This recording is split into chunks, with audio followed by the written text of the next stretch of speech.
The views and opinions expressed in this program are those of the speakers and do not necessarily reflect the views or positions of any entities they represent, including Olas Media.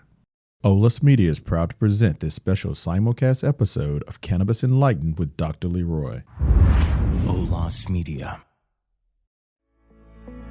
Olas Media presents Cannabis Enlightened.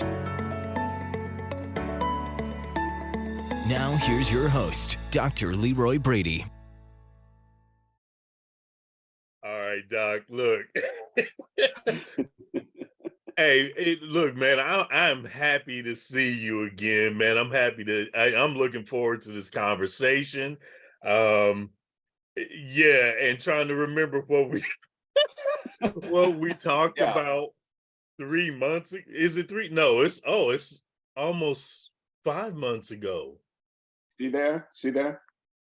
You don't remember when it was, man. but I do remember that when I came in the room, you were already sitting there, and I saw the side, because I think I was sitting at the side, kind of side back of you, and I said to myself, "Who is this young man?" And I think at the break, I was introduced to you.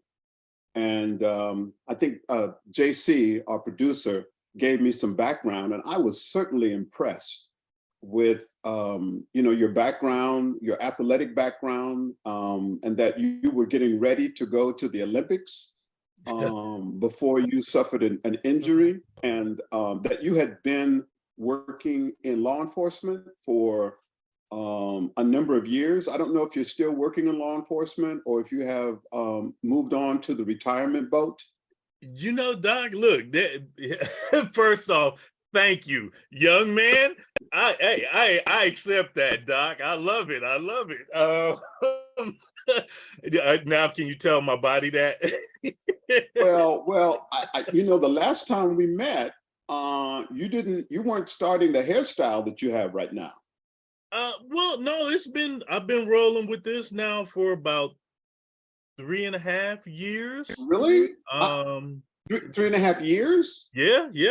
When I retired from CDCR, I had started the Buntu knots, and right. was just kind of like, you know what?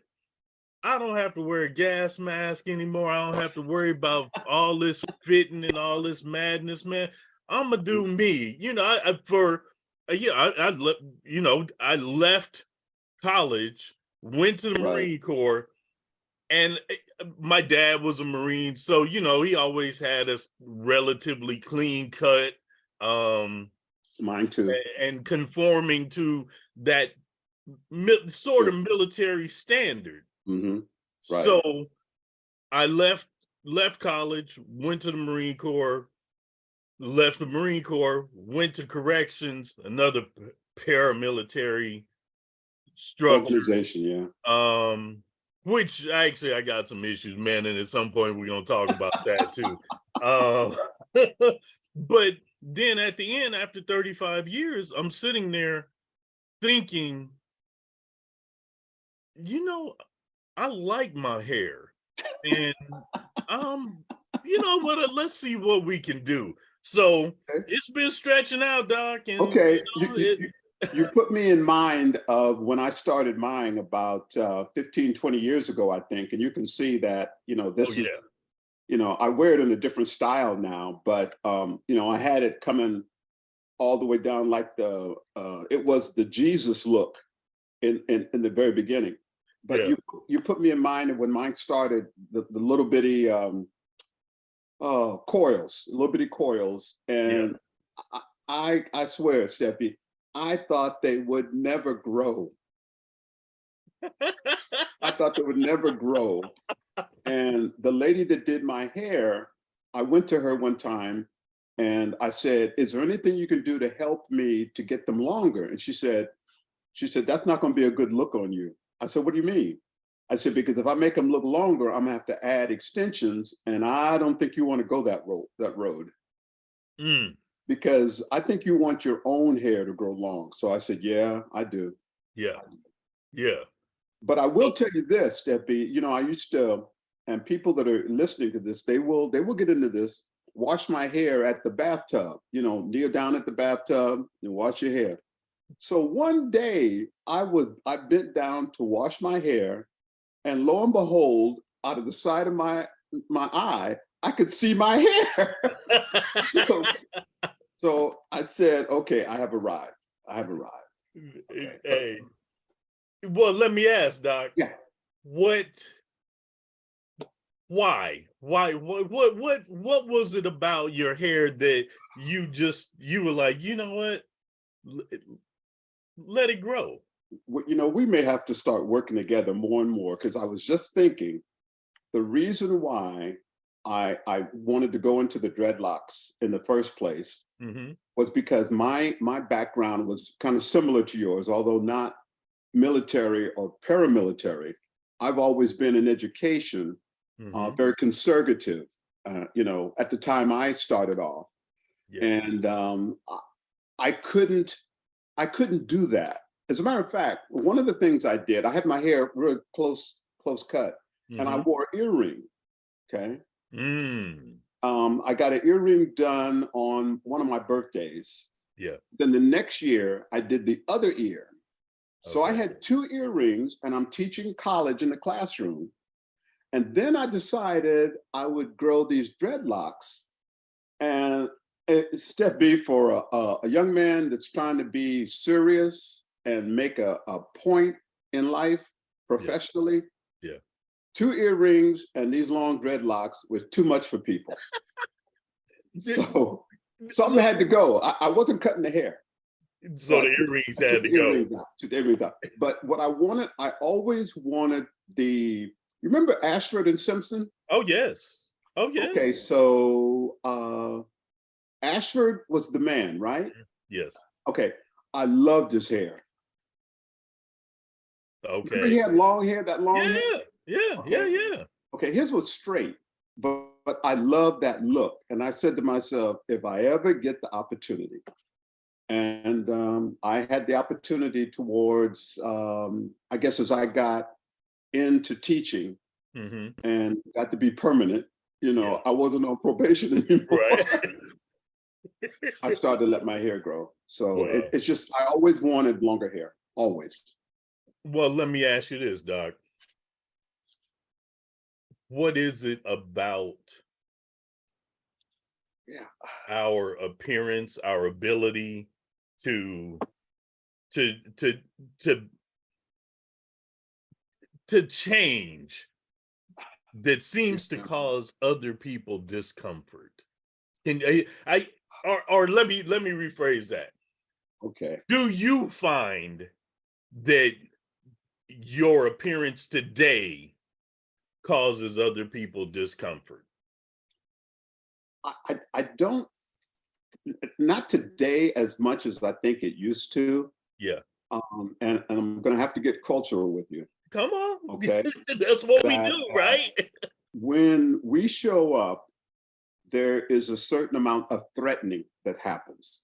You know, I'm the same size. I think you're about 6'3", 6'4", maybe. 6'2", yeah. 6'2", okay. Yes, so big black man walk into a room. Right. And you walked into the door. You walked into the door, so everybody that's there can't leave right now, right? Because you're at the door. Right. So how do you turn down the anxiety and maybe the stress that's in them because a black man walked in? Yes. So, you know, for me, it was, how do I make myself look welcoming, quote unquote, intelligent, you know, without making people feel uncomfortable? Yeah. Part of that I achieved because I worked for my PhD. I got a PhD. So, you know, from time to time, people refer to me as doctor. That gives them a sense of security. They say, okay, he's okay because he went through the educational system. He's not a real radical. He's not, I'm gonna go back and get Black Panther. He's not a Black Panther. He's not a revolutionary.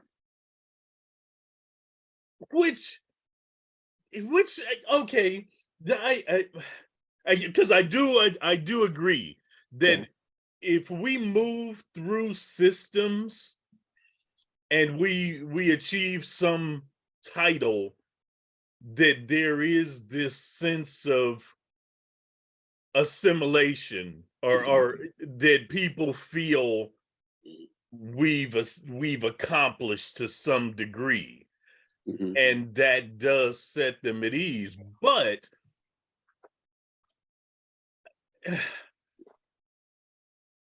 if you don't know that about that individual, and all you see is the 6'2" Black man, Yeah.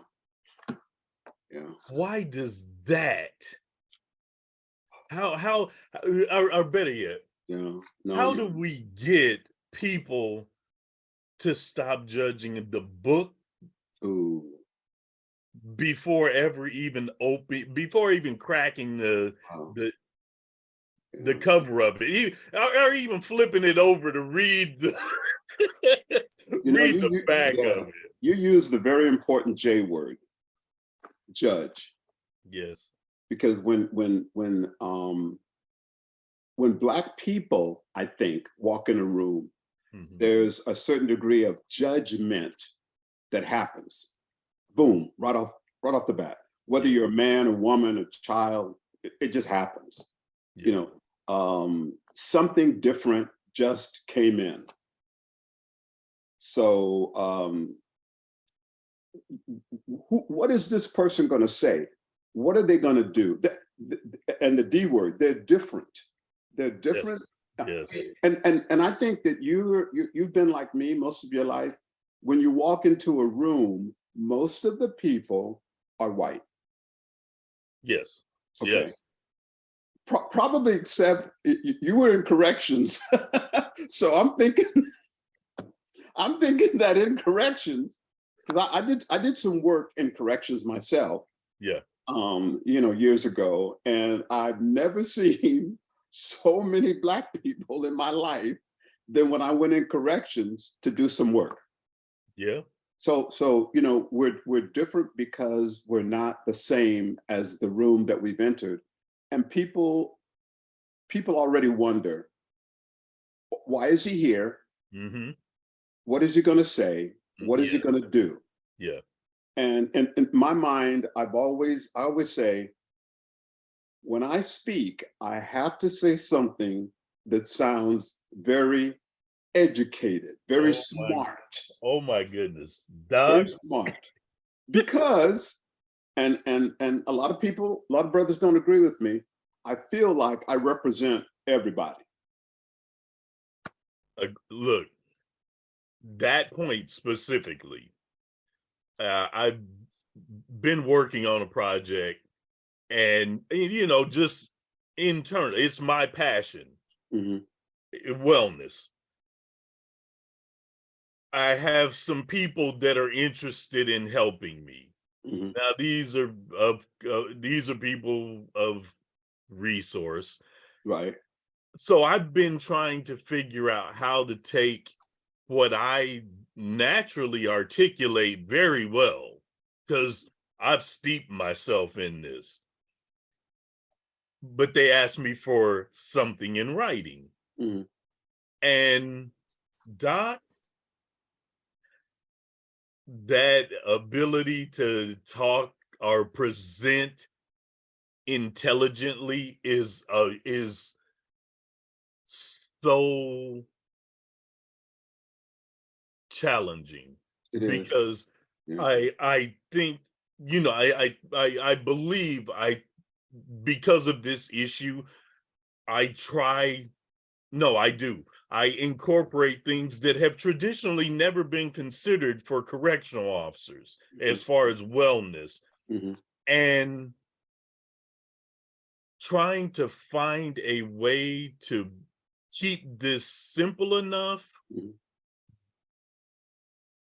I'm gonna wrap this up and say Sure. my challenge is not sounding like it's some thesis or Right. so, Right.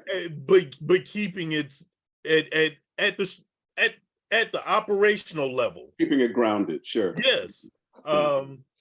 And so I'm just I'm and I agree with you. I think that there are times and environments where we are viewed as representative, Yeah. and if we don't shine, we don't excel, then it's a stumbling block for anybody that may look like us Right. that enters that room at some later point. If I can use this phrase, Steffi, it's an unnecessary burden that we bear. Amen. I know I shouldn't feel this way when I come into a room, but I do. I agree. Which harkens me back to when our producer JC, he talks about you all the time. Before we met, he was talking about you. So I said, I got to meet this guy. Thank you, Jay. I got to meet this guy. Because when I said grounded, I was thinking about you because about him and talking about you because he said, Dr. Leroy, you're grounded. You know, Steph B is grounded. You both have a podcast. We need to get you guys together. I mean, he said that more times, you know, it's almost like I was at times I could put my hand up to him when he started. I said, JC, you said that already. So when I met you in Hawaii, I was thrilled to be able to sit down with someone that was as grounded as I am. And as we started talking, you know, as I thought back, you know, when I got back to my room, I started thinking about the episode that we did. Yeah. It was almost like we had been friends for years. Yeah, absolutely. But I think that is I don't think we're that far apart in age at all, Doc. Even though yeah, and you complimented me and called me a young man. I appreciate that. But I think that because of our experiences, we Yes. share some very similar challenges, if you will. I believe that generationally, we probably have some of the same social Right, factors right. that we faced and had to overcome. Absolutely. Yeah. And then in business, you know, yeah. You know, you drop so many good words, man. Overcome. I mean, that's even part of the song, right? The Negro National Anthem. You know, we shall Absolutely. overcome. And that's what I feel like happens to people like us Yes. all throughout our careers. And if you take age aside, I can just look at our experiences. You use that word, the E word. Yes. Our experiences. I mean, I have not been in the military, but I grew up in a military family. And I don't know which is worse. I can't the tell family, because there's more judgment in that Oh my family. Oh my gosh. Yeah. Oh my gosh. My father was in the Navy. He was a chief, you know, Navy. Oh, And for umpteen years. yeah. And I shined more shoes. I mean, one of the things that I didn't want to do when I left home is shine Nice another shoes. shoe. And then, you know, you went into corrections and I went into education. I think those are conservative. Some people may say that, well, maybe corrections is paramilitary, but it still is conservative. I mean, Very much so. you wear a uniform. Yes. You can't walk in there just looking any kind of way. Maybe the standards have changed a little bit now. Little bit, but you know, there's more variety of uniforms. Yeah. But yeah, you're still Yeah. in a uniform. Yeah, and you still represent when you walk in. Absolutely. Yeah. So I feel like we have similar experiences that led us to where we are. I agree. And I guess that's one of the reasons that our producer said, we need to get you guys together. Yeah. But, one of the things that, and we may have to pick this up again later because we probably will run out of time soon, but I'm kind of interested in what brought you to wanting to do a podcast, because that's what I've been thinking about myself as I came into this arena and said, I want to do Cannabis Enlightened. I want to do a podcast. And I just want to know what was your reason? Why did you want to do a podcast? Wow. I told you earlier, I expressed my difficulty converting my thought to writing. Okay. But Doc, as you, I'm sure you can tell, I can ramble very well. And I've also had the blessing to have met some incredible people throughout time and engaged in some just deep, thought-provoking, inspiring, and moving conversation. Right. And then you try and turn and in that other person's absence, express that to someone else. Yes. And the value of it isn't lost, but that personality of the individual, you don't give it enough justice. So I thought, and this was, I got to thank JC and Chad for, coming to me and saying, hey, because I do believe, I don't know what anybody else's beliefs are, and I'm not pressing anybody's mind on anybody, but I believe that I am moved, inspired, and directed by God, and I've been put on a path to do whatever my mission is in life. And JC and Chad were the confirmation that you need to share these conversations you've been having with people with other people so that they can see where they can apply energy, passion, love, and concern in similar areas. So I like I said, Doc, I can ramble. No, I agree. I agree with you 101%. I listened to several of your episodes for several reasons. One reason was to figure out who you are, and then another reason is to improve myself. Oh wow! Okay, and I listened to the one that comes to mind. You were interviewing either a sitting or retired council person. And Senator Wright. Probably so, yeah. Yes. And I was just taken by the ease with which you came into that conversation and how you were, asking him questions and he was responding, and just he gave more information than perhaps you had asked, and then you redirected him back. I mean, it was masterful. It was masterful. So, I mean, whatever you got, you really got it. No, Doc, look, I attribute it to having people such as yourself that, because look, the primary purpose of Reason 55 is humanity. Is to show people other people's humanity. Right. So having individuals like yourself, like Senator Wright, like Jody Lewin, like, the one that's coming up, oh my goodness, or actually it just came out with Dr. Stern. Okay. Man, brother, I that's the whole premise of this, and the ability to just talk and allow. And this time I'm talking more.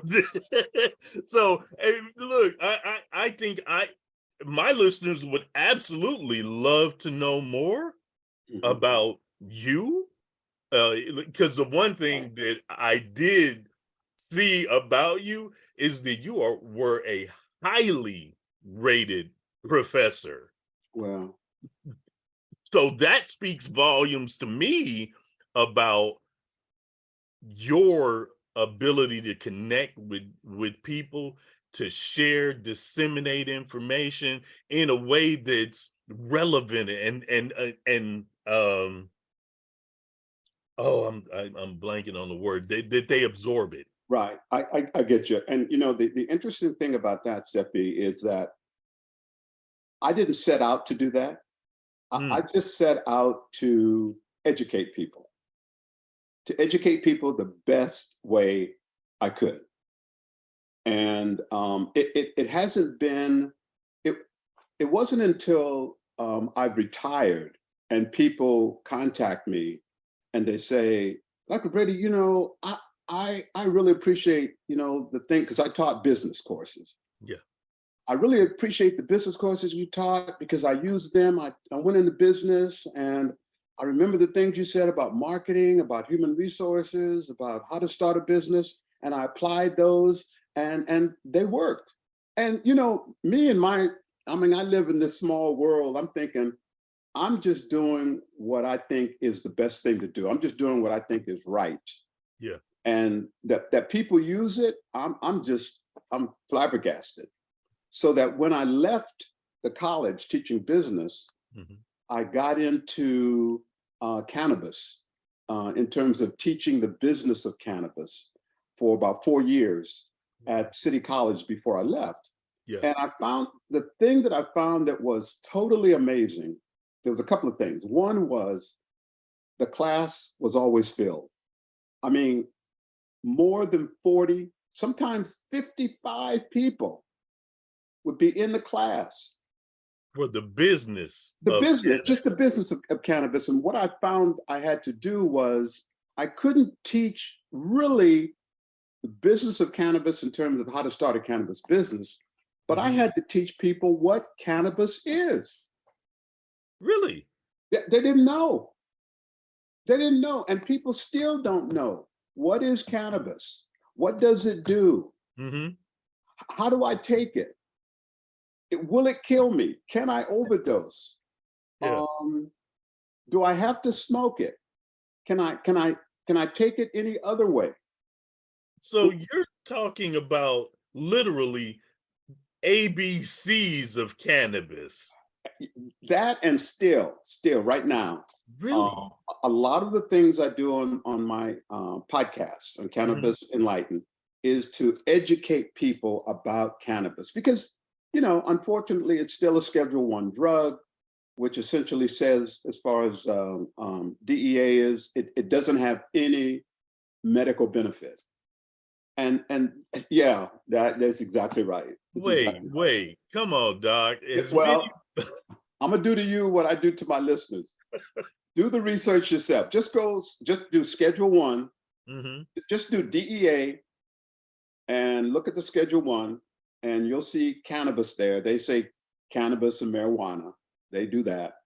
And under Schedule I, it's the drug under that category has no medical benefit. Drop the mic, go home. Wait. And I've been fighting that. And the probably 50 plus years of the war on drugs, where they have demonized cannabis. I've been fighting that. And I try to getting people to turn that corner has been so hard. Okay. Yeah, and see, this is one of the questions that I don't normally prefab questions, but I was waiting for this opportunity to talk to you about this. And Jay, you're gonna have to give us a little more time, bruh. Because okay, all of a sudden, the big manufacturers are interested in cannabis, and all of these cats that have criminal records, the society. Well, let's backtrack for a second. Sure. Why? And maybe I don't know if you know this, but I'm gonna. Put it out there. Why was cannabis, marijuana, made basically demonized? Why was it outlawed? If you know, I'm gonna answer that with one word: politics. Politics. really, If you want to run for an office, there are a couple of things that you got to say to the public. That you are really strong on crime, right? and you don't want drugs in the hands of our children. Okay, Heard that. am I right? Am I right? Yes, absolutely. So, what is the low-hanging fruit as far as drugs are concerned? It's not heroin, it's not cocaine, Mm, it's cannabis, in which they call, and if they really want to make a point and they want to further demonize cannabis, they'll say marijuana, weed, yeah, yeah. Mary Jane, okay?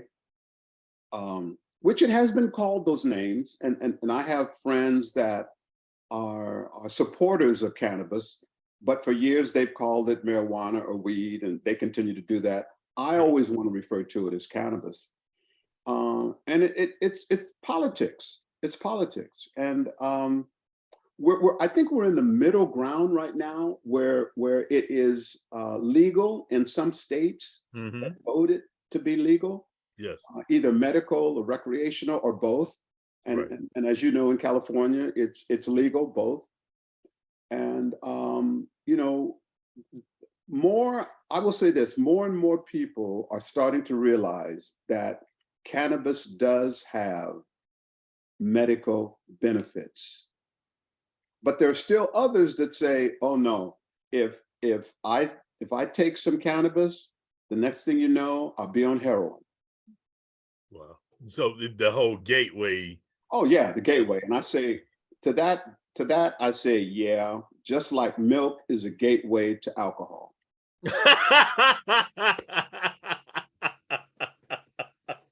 So if you drink That's pretty alcohol, good, next thing you know, you're gonna be drinking bourbon. Um, so I mean, it is a fight that's going to be long. I don't think it's going to be easy. I think that there are big money companies, big money individuals who got on the train back in 2015 when it was legalized, Yeah. and they started down that road. And I think in their minds they had more of, I need to make money. So it's the old greed. It's the old greed thing. I don't think a lot of them thought about the benefit it would have to the public. Hey, Jay is reading my mind. I am literally at that point that you just said.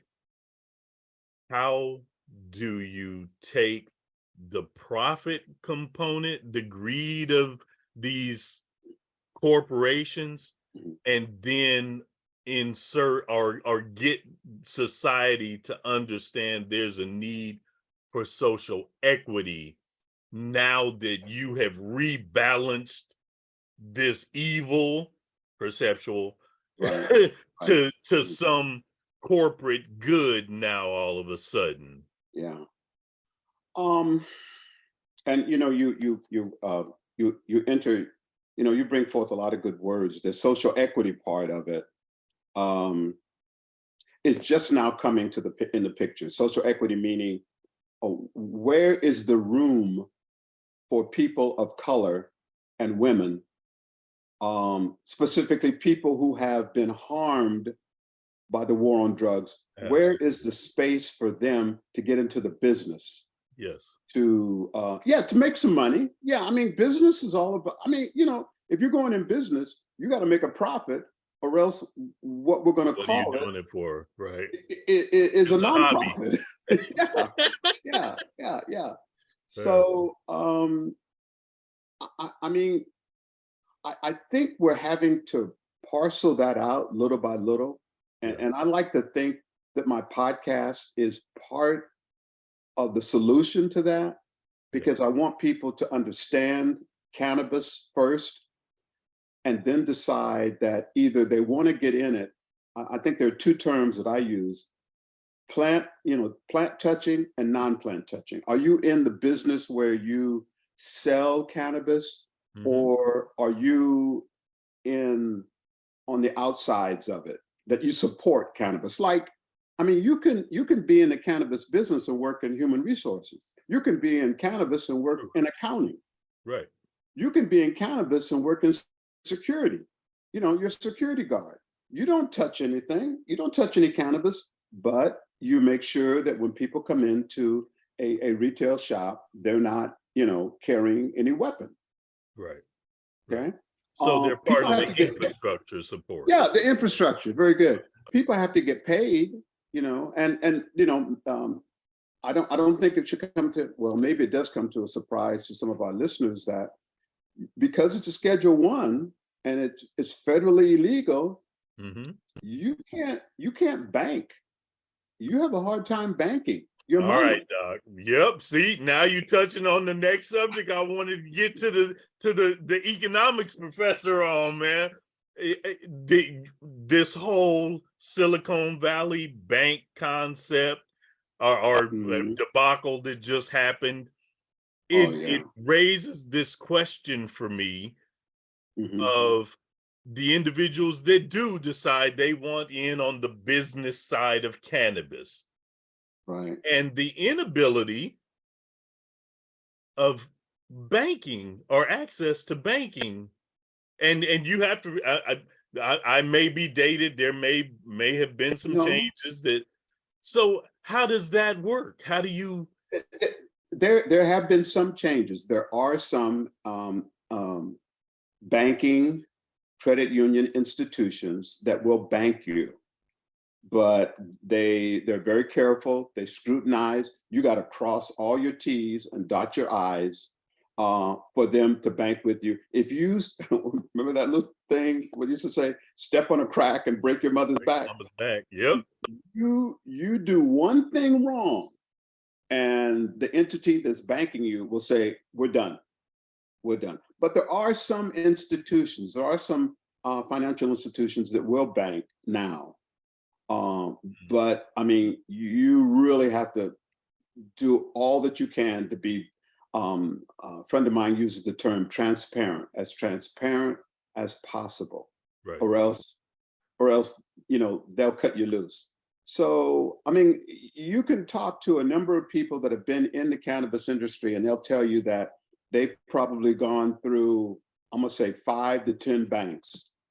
Really? Because once a bank finds out they are in fact cannabis, they say, well, we're FDIC. And you're Schedule I. And we can't bank you anymore. Sorry. So they got to go to another bank, or they got to put it in there. They got to do like we used to do with our telephone bill. I got to put the telephone in somebody else's name.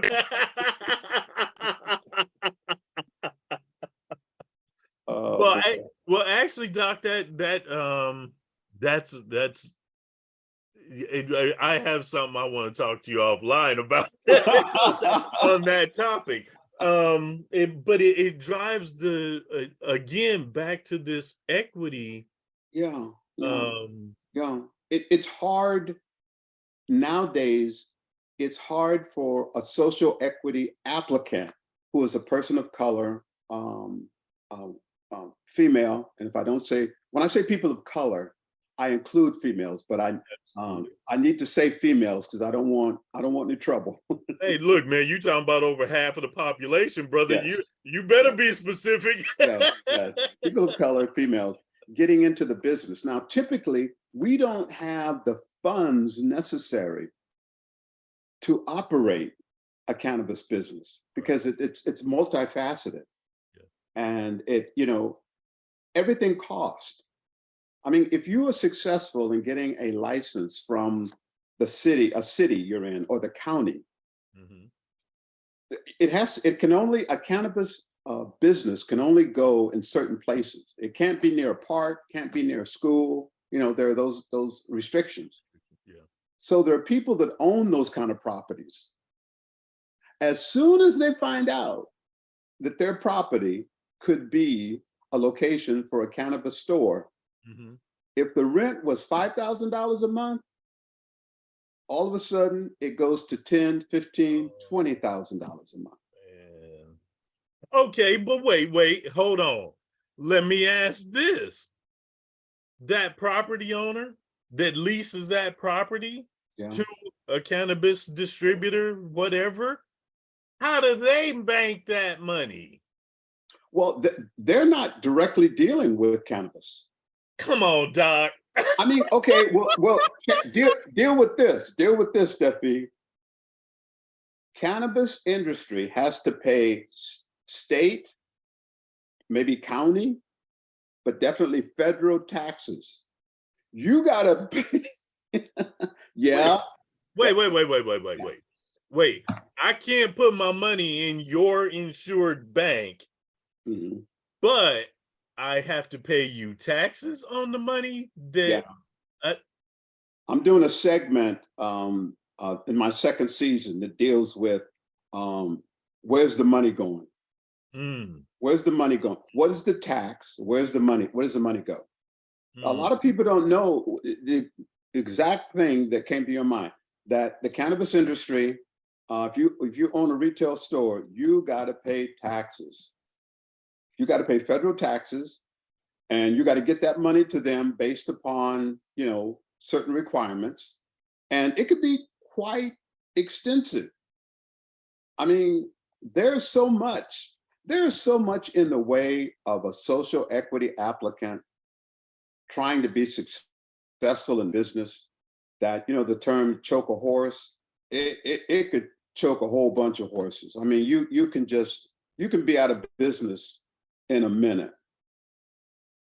Doc. So it takes someone who is very strong, very determined, very passionate. And there are those social equity applicants out there, because we work with them. They're out there. They're passionate. They're really scurrying. They're hustling, trying to make it work. Well, that drives this question. If you don't know, but let's say you got a green thumb, but you don't know how the business side of this works. How do you find out? How do you run through 10 banks because you didn't know? How do people figure that? Where they that's go? the other side of it. Yeah, there are regulations, there's taxes, there's regulations, there's requirements that you have to know. And chances are you have to have either a person or a department that is up on all the taxes and all the regulations that the state, the federal government, your local city, what they require. You have to be on top of that on a regular basis, or else you can go out of business. Wow. So it is very hard. What you're thinking, I think, is that it is very hard for one person or even two people, if they got partners, to go in business and keep up with everything. Yes. It's hard. Yes. It's really hard. And part of what my podcast does is to help people to understand that one fact, that you need help. You need this. Cannabis business is not like t-shirt, doing logos on t-shirts. Right. I mean, you have more options, more leeway making t-shirts than you do selling cannabis. Yeah. You know, I know, because my dad and I printed t-shirts for a while. There you go. So yeah. You printed Never ran a t-shirts. cannabis business, but yeah. But you can't do a lot of that. You don't have the tax breaks that you would have in a t-shirt business. Yeah. T-shirt business or logos on shirts and things, everybody would do that, from little kids to the preacher at the church. I've seen preachers wear hats with their church logo on it, right? Yeah. You're not going to find a preacher that's going to endorse openly cannabis. You're just not. You know, That's a different kind of anointing oil, Doc. that's different. But you know, every day, and I just read an article just recently about a one of the cannabinoids, which is, you know, a term. It's part of what they get from the cannabis flower. Right. Has been discovered that it's a new pain relief. Now, when I use that word, everybody bears into it. Pain relief, because at a certain point in your life, you are you come up front and personal with pain. Absolutely. And you know, you can get tired of taking, you know, the conventional pills and stuff, and Yeah. it's not good for your liver. Yeah. Cannabis is natural. Look, I will freely, I can cop to, because I ain't a sworn officer anymore. But my daughter, I have sciatic. My Mhm. daughter brought me a roll-on Mhm. that, Doc, yeah, anybody that's got issues with sciatic, Mhm. find you a shop and get you a roll-on, a Wow. cream, an ointment, because yeah, it's real. Yeah, absolutely. I agree. And you know, I've been battling sciatica for the past 9 months. And it's no joke. Oh no. Oh It's no no. joke. I No. mean, it will literally take you to your knees. And that's it, and and that's if you can get from being horizontal, because Preach when it. mine flares up, yeah, thank God. But wait, I gotta find some wood, Doc, because it's been a few months. That's not enjoyable. Yeah. But look, I know JC's probably over there wringing his head. Yeah, I see him in the chat. He keeps giving us some time and telling us words we should use. But you know what, Doc? Seriously, I think we should make this like maybe a weekly, or at least once a month. Yeah, I We agree with should you. check in and just sit and I agree. talk about the latest, because I agree. I number one, I dig talking to you. You know that. That's Oh, man. and plus you have a wealth of information that I find personally valuable, but I honestly believe both of our listeners, obviously your listeners are digging, but I think mine would find incredibly interesting and compelling. So You know, the thing that I learned, and I want to go back to very quickly to a comment I made, giving you some kudos, that I'm going to start adopting, and our producer has, I think, been urging me, is that you give your opinion or your thoughts, your knowledge on various subjects. And I don't do that as much. You know, I rely on my guests to give them, you know, the information. So I appreciate what you do, and I appreciate hearing, you know, you, and it's helping me to be a better podcast host. no, Doc, no, we're helping each other, brother. That's it. Isn't that the part of life that we all sort of depend upon, is that connection, that those relationships that Well, makes life so much. yeah, it's the phrase I use: help a brother, be a brother. Amen, Doc. And you know, before we leave, because JC is going to give us the old "it's time." The Uh, heave-ho. you know, I know you have models on your a motto on your show. My motto is knowledge is power. Amen. And look, Knowledge is power. And you know, you can have all the money you want, but if you don't know how to spend it, you know, you just made a contribution to somebody else's welfare. well, here again, you know, the older we get, you know, the phrases our parents used to give us come back.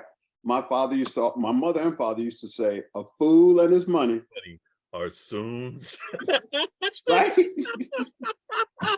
are soon separated, A Doc. fool and his money. If you don't have knowledge of how to spend it, That's right. you can be in trouble. That's right. And, Hey. and that's the motto that I give on my show. And it's a motto that anybody going into cannabis has to pay attention to, the knowledge. And it changes, it almost changes every day. Well, and look, Doc, our motto over here, Reason, is that we're going to be an evolution of hope. We're going to have people that inspire you, that give you reason to believe in humanity and to know that you're never alone in this fight of life, and that it's going to be challenging. Oh, God. But you don't have to do it alone. And you don't have to make some of the, depending upon one another, we can help navigate some of those pitfalls that other people have already, dug themselves out of, and we don't have to fall in them. So we can always hope for a better humanity, a better life. So I like that. I mean, you dropped so many important words, that word of hope. We're going to have to talk about that. I mean, I believe in hope. I really do. I believe in hope. But there are words that people use that are without power. And one of them is dream, and the other one is hope. yeah. Hey, a dream without action is just a dream. But, and I guess the other one is faith. You got to have faith. You got to have faith that it's going to work. Yes. It's going to work. And that's what I think gets us up every morning. And I think that's what keeps us on the road, on the mission that we're on with respect to our podcast. Agreed, Doc. Agreed. Hey, look, well, I'm looking forward to us circling back. And Jay, man, you got to get us hooked up, brother, on a more frequent basis. Yeah. I'm going to, I'm finishing up my second season, and I'm going to go back to it and say, I got to put Steph B in there, man. Somewhere you got to be in that second season. Doc, I appreciate that. And look, I for those of you listening, I calling him Doc is not, and you may have heard this earlier, it's not just some term of affection. This is Dr. Leroy T. Brady. So thank you very much. Put that respect on the name. Well, they say you can call me whatever you want, but just don't call me late for dinner. Here it is.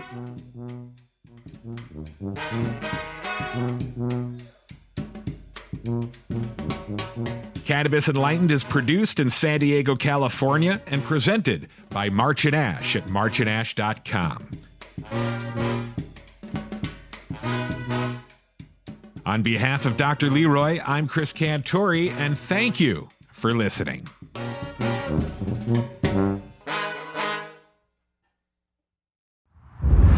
Olas Media.